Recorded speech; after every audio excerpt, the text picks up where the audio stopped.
My name's kaybrowning and I'm a diversity campaigner from Devon. I'm also a creative artist in the way of writing, choreography, any kind of creative art basically, but I'm also a university student in creative writing.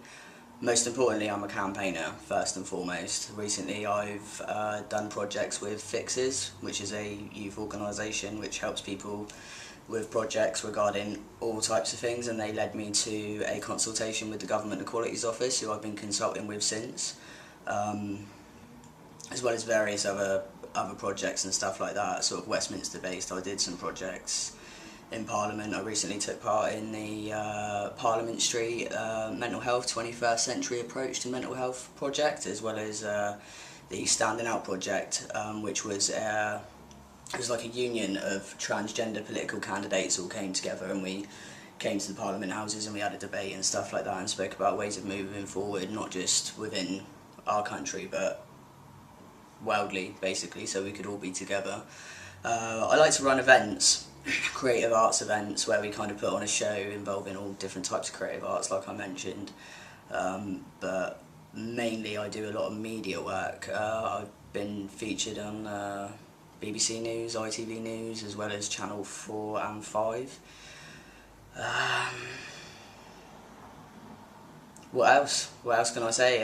It just goes on endlessly. I think that campaigning is the way forward for everybody. I think that everybody needs to become a campaigner, and I think there's a little bit of a campaigner in each and every one of us. We just need to pull that out of one another by doing things like this. Speaking openly and liberally in spite of whatever you might think other people may make of your opinions. They're yours and your own. You have to own yourself and your opinions equally, because that's what we all want, isn't it? Equality. Give it to yourself and then give it to other people. There's a quote by Marianne Williamson, and she says about how when you're liberated from your own fear, your presence automatically liberates others. And that's the sort of thing I'm practicing and preaching on a day-to-day basis.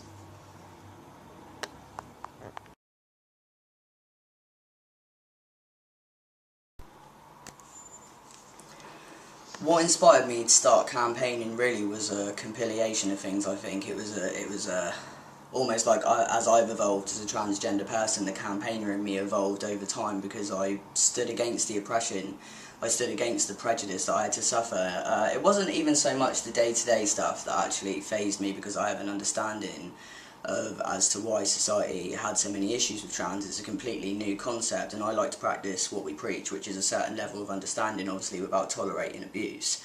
But for me it was mainly the loss of a love. I lost the love of my life to prejudice. I was in a relationship with a girl who I completely loved unconditionally, forsaking all circumstances, even though she had issues of her own and stuff like that. But we were surrounded by prejudiced people. She had a prejudiced ex-boyfriend, she had a prejudiced family, you know, and the pressure of their opinions and them inflicting and projecting this constant hatred towards me, I feel it had an impact on the way she felt about me eventually, and as a result we ended up breaking up, because with all those odds against you, you know, unfortunately I had to find out the hard way that love doesn't always conquer all. But I thought, is that really true? Because where does love begin? It begins within me. So I thought, you know what I'm going to do? I'm going to take these experiences and I'm going to regenerate all this pain into power. So that was one of the first reasons I decided to campaign. Another reason was I was part of a youth organisation for 20 years. And when I became a campaigner and I started speaking very openly on social networking, which every person is within their rights to do in accordance with the Human Rights Act. It's freedom of expression is what it's called, and it does include social networking. They decided to remove me on account of me speaking openly about some breaches of policy and procedure, and I also, from there on, was accused of all sorts of psychological issues and being all types of different things because of the association between mental health issues and being transgender. It was kind of, and it was that stigma, it was that injustice and that stigma. I thought, you know what, I'm going to change this. That's the sort of thing that led me to campaigning in Westminster and Parliament, because policy and procedure, I thought, you know what, I have the power to go to the top and find the answers out for myself. When you've got somebody talking to you, telling you, I can do this to you, I can do that to you, and you're saying, no, human rights, and they're acting like they don't exist, you have the power to go up and get a hold of that policy yourself, print it yourself, produce it yourself, if only you have the will to do it.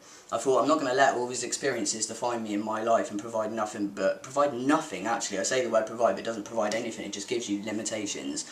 I wasn't going to allow hatred, malice and small-minded attitudes and behaviour restrict me in my life and how I felt about myself. I thought, I'm going to take these experiences and I'm going to change them, not just for myself but for everyone.